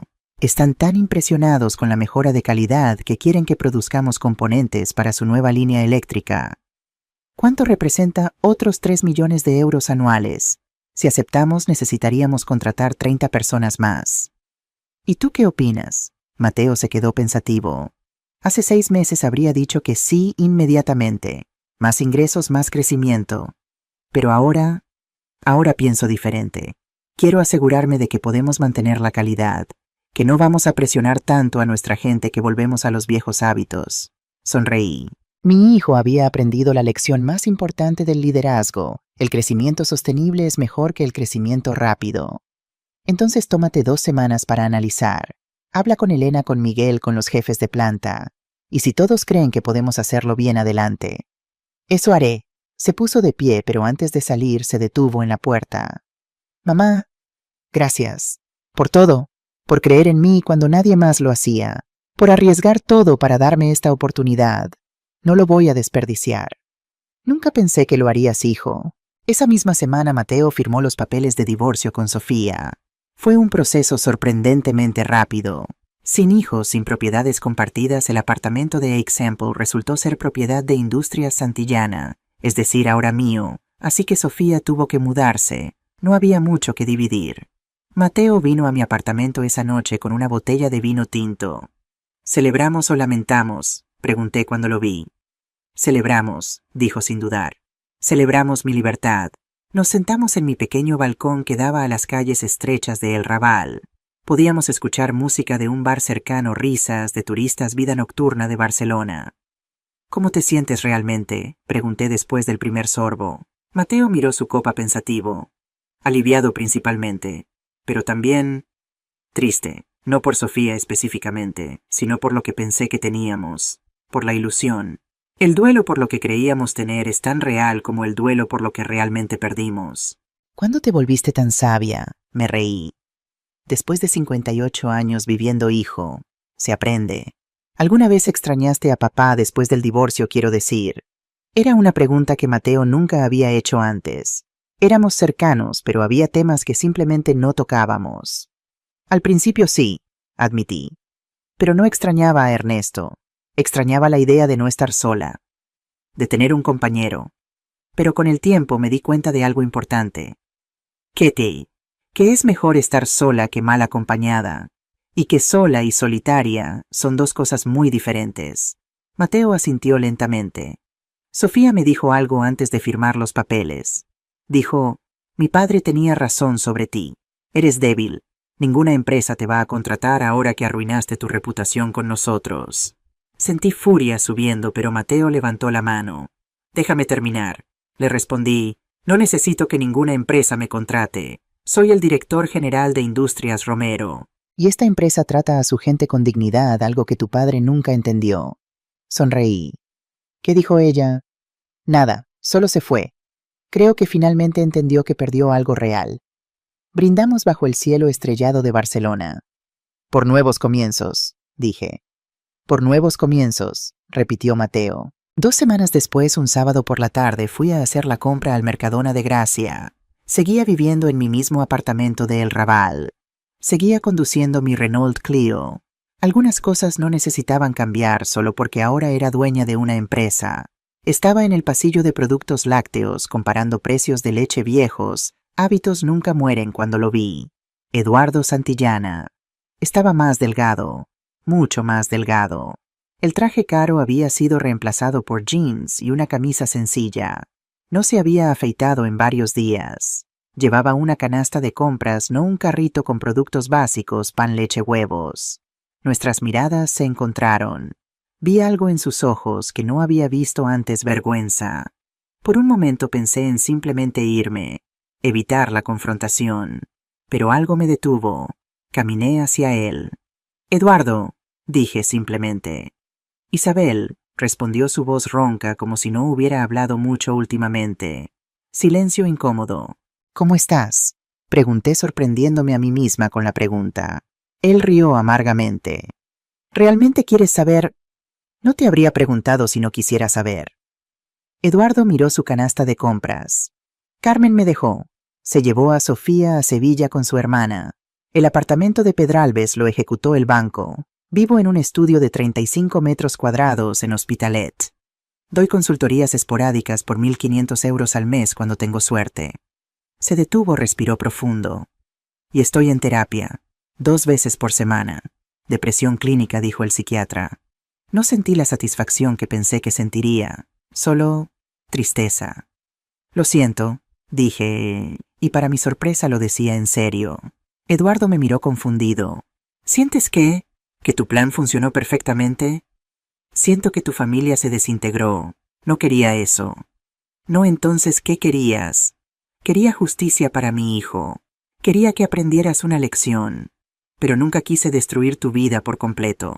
Eduardo se recostó contra el estante de yogures. ¿Sabes qué es lo gracioso? Ahora entiendo lo que le hice a Mateo. No entonces. Entonces pensaba que estaba siendo, no sé, formativo. Duro pero necesario. Y ahora que sé lo que se siente perderlo todo, sentirte pequeño, humillado, ahora entiendo que fui un monstruo. Había lágrimas en sus ojos. Mi terapeuta me hizo rastrear todo hasta mi padre. ¿Sabías que mi padre quebró hace 30 años? Negué con la cabeza. Un empleado en quien confiaba un hombre que vino de la pobreza lo traicionó. Robó 2 millones de euros. Mi padre se suicidó 2 años después. Me tapé la boca con la mano. Tenía 25 años cuando pasó, y juré que nunca confiaría en alguien de abajo, que siempre probaría a la gente, los haría sufrir para ver si eran dignos de confianza. Eduardo, pero solo me convertí en mi propio monstruo, peor que el hombre que traicionó a mi padre, porque al menos él solo robó dinero. Yo robaba dignidad. Una empleada del supermercado pasó mirándonos con curiosidad. 2 personas llorando en el pasillo de lácteos no era algo común. «¿Mateo está bien?», preguntó Eduardo de repente. «Por favor, dime que está bien». Está prosperando. La empresa tuvo utilidades por primera vez en 3 años. BMW amplió su contrato. Los empleados lo respetan». Eduardo asintió lentamente, una sonrisa triste en sus labios. «Bien, eso es bueno. Mejor de lo que yo hice».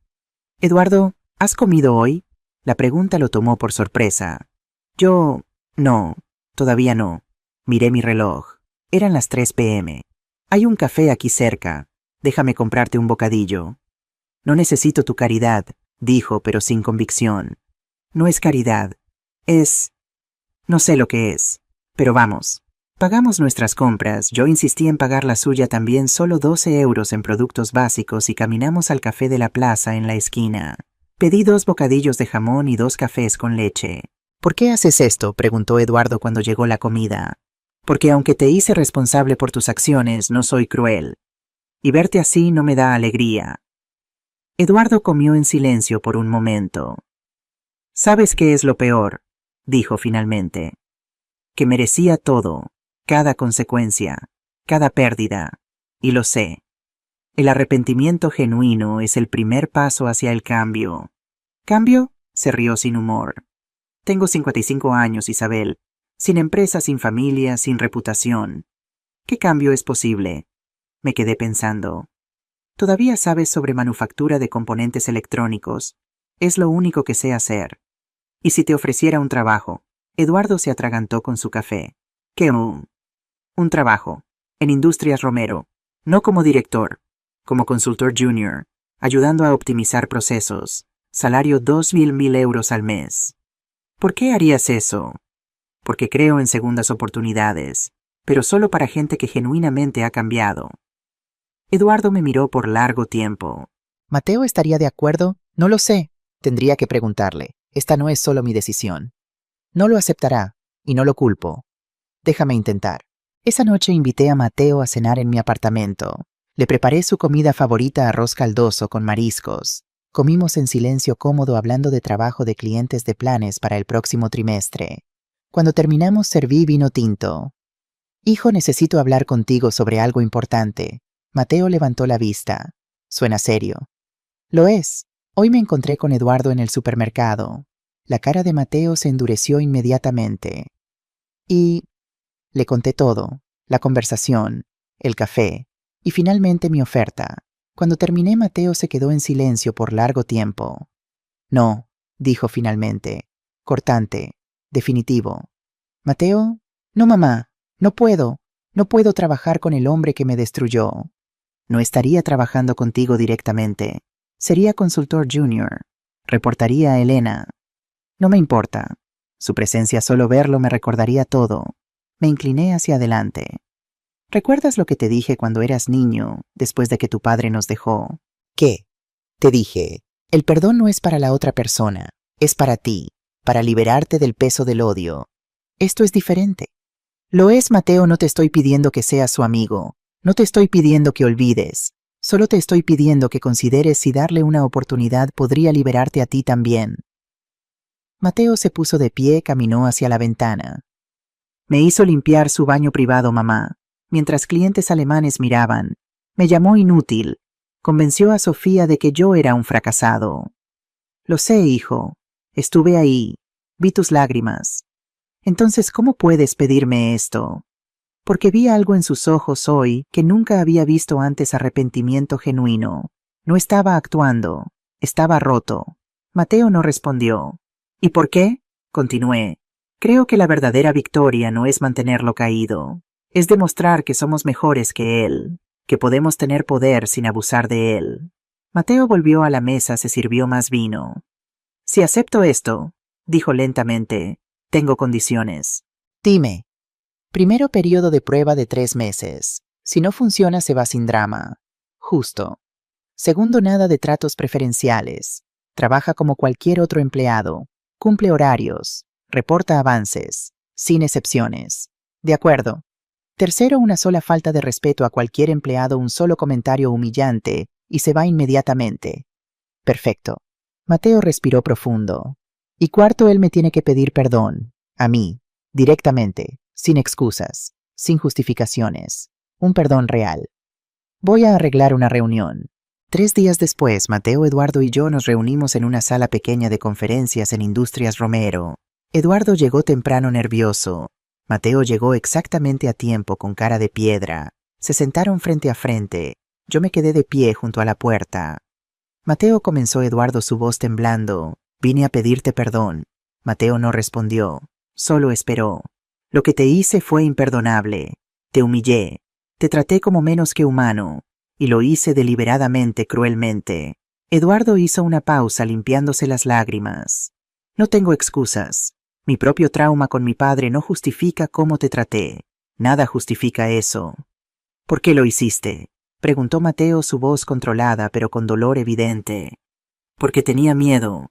Miedo de que alguien de abajo, como veía a tu familia, me traicionara como traicionaron a mi padre. Entonces te probé, te quebré para ver si eras digno. Pero solo demostré que yo era el indigno. Un hombre pequeño con poder. El peor tipo de hombre. Mateo cerró los ojos. ¿Sabes cuántas noches lloré? ¿Cuántas veces dudé de mi valor como persona? ¿Cuántas veces pensé en rendirme, en aceptar que tal vez tenías razón, que yo era inútil? Lo sé, y lo siento. Lo siento más de lo que las palabras pueden expresar. Perdón es solo una palabra, Eduardo. Los actos pesan más. Tienes razón. Por eso no espero que me perdones ahora. O nunca. Solo quiero la oportunidad de demostrarte con acciones que he cambiado.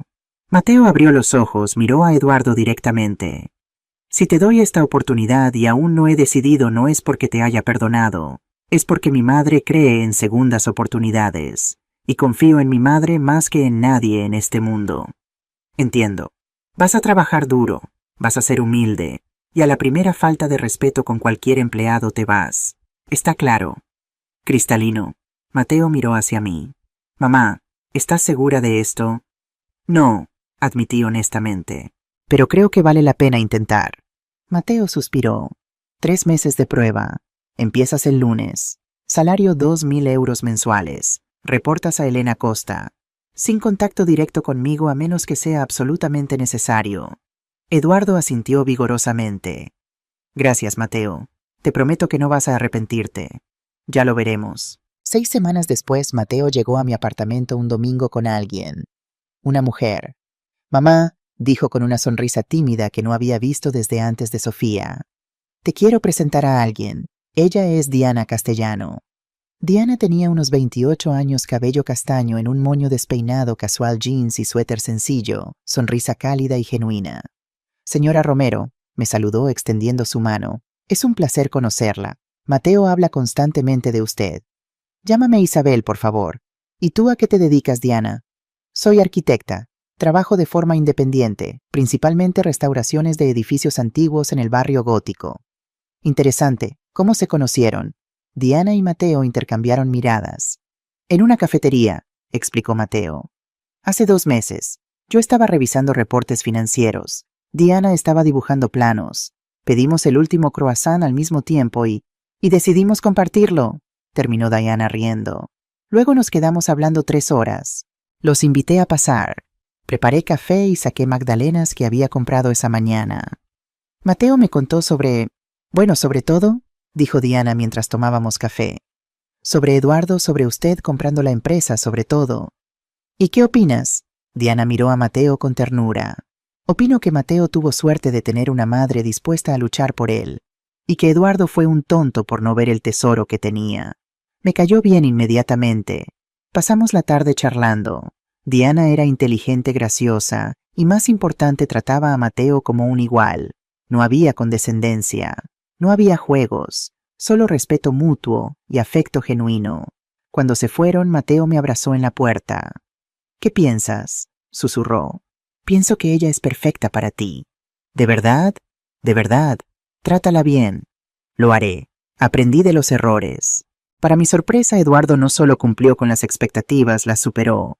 Elena me reportaba semanalmente. Isabel es como un hombre diferente. Llega temprano, se queda tarde. Cuando los mecánicos tienen problemas, él se arremanga y ayuda. Sin quejas, sin arrogancia. Los empleados cómo reaccionan, al principio con desconfianza, pero poco a poco. Carlos dice que Eduardo le pidió perdón la semana pasada, por años de maltrato. Carlos lloró. Un mes después, Miguel me mostró números.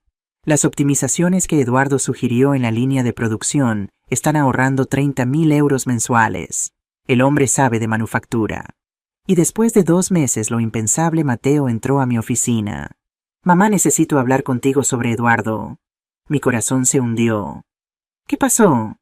Nada malo. De hecho, creo que deberíamos extender su contrato más allá de los 3 meses. ¿Estás seguro?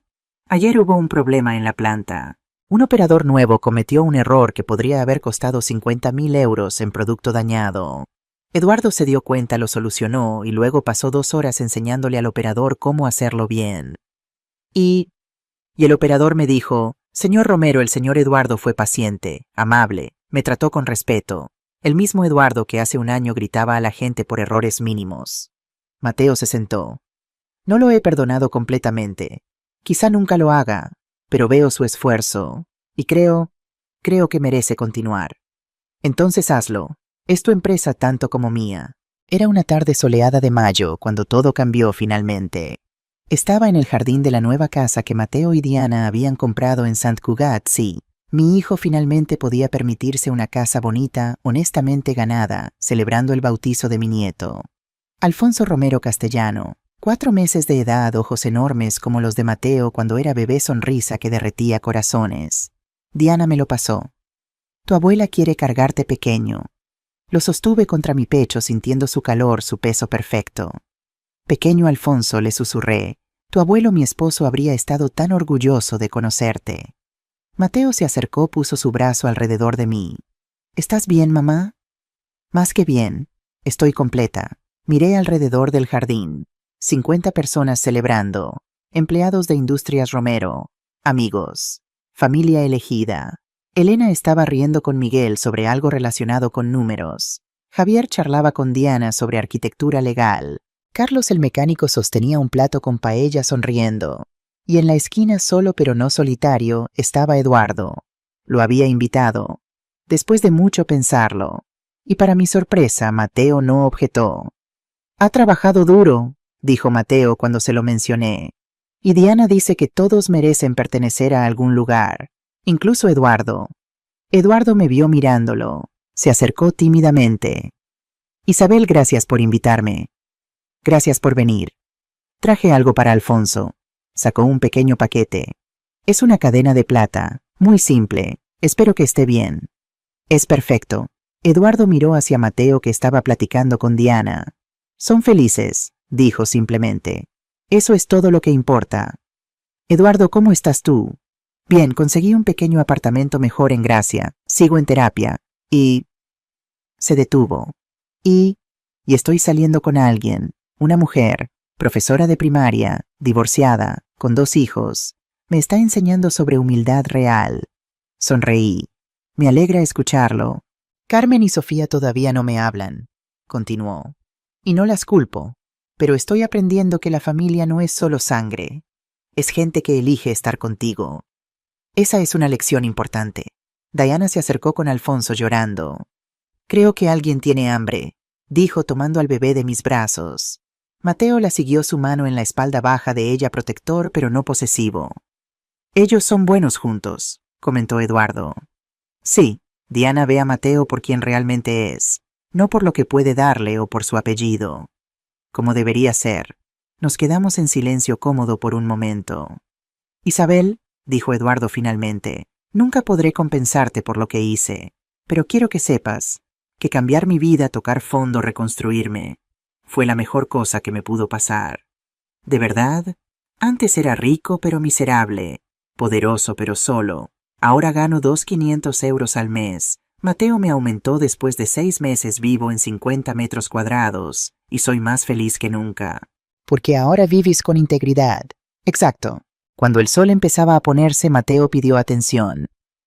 Amigos, familia, colegas, comenzó sosteniendo una copa de cava, quiero hacer un brindis. Todos levantaron sus copas.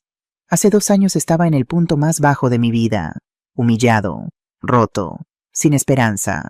Miró hacia mí, pero mi madre me enseñó algo fundamental, que la dignidad no tiene precio, que nunca debemos aceptar ser tratados como menos de lo que somos, y que a veces la justicia necesita un empujón. Risas suaves. Hoy Industrias Romero no solo sobrevive, prospera. Tenemos 180 empleados, contratos con las mejores compañías automotrices de Europa, y más importante, tenemos una cultura de respeto. Aplausos.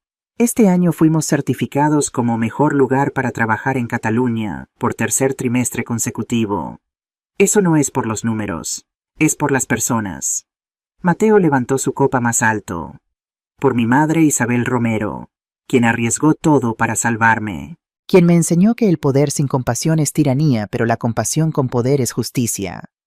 Por Isabel corearon todos. Bebimos, luego Mateo continuó. Y por segundas oportunidades, para todos nosotros, porque todos merecemos la posibilidad de cambiar, de crecer, de ser mejores. Miró directamente a Eduardo, no con odio, no con perdón completo tampoco, pero con reconocimiento. Eduardo asintió, lágrimas en sus ojos.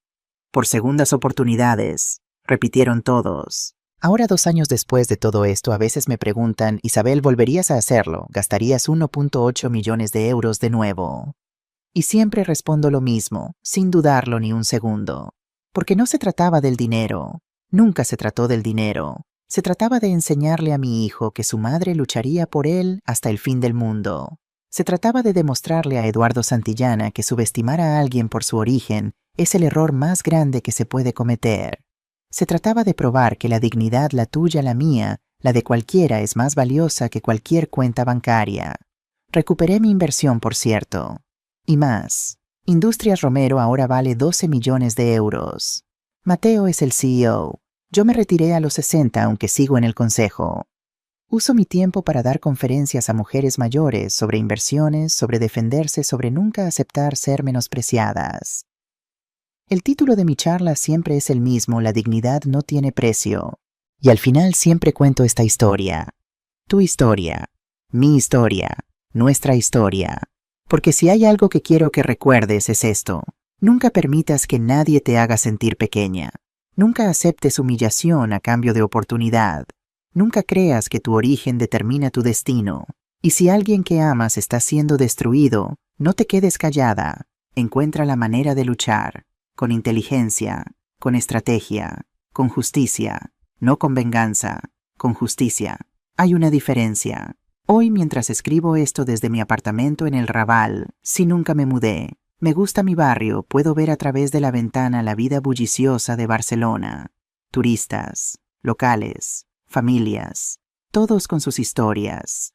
Y pienso en Alfonso, mi nieto, que crecerá sabiendo que su abuela compró una empresa para salvar a su padre, que crecerá sabiendo que las mujeres de esta familia no se arrodillan ante nadie, que crecerá sabiendo que la verdadera riqueza no está en cuentas bancarias, sino en dignidad, integridad y amor. Esa es mi herencia. No millones de euros, no una empresa, sino la lección de que nunca, nunca, nunca debemos permitir que nos roben nuestra humanidad. Y si tú, quien sea que estés leyendo esto, estás pasando por algo similar, si alguien te está humillando, si tu jefe, tu familia, tu pareja te está destruyendo lentamente, recuerda mi historia, y recuerda, tú también puedes luchar. Tal vez no comprando una empresa, pero estableciendo límites, diciendo no, buscando ayuda, tomando acción, porque tu dignidad no tiene precio, y nadie tiene derecho a quitártela.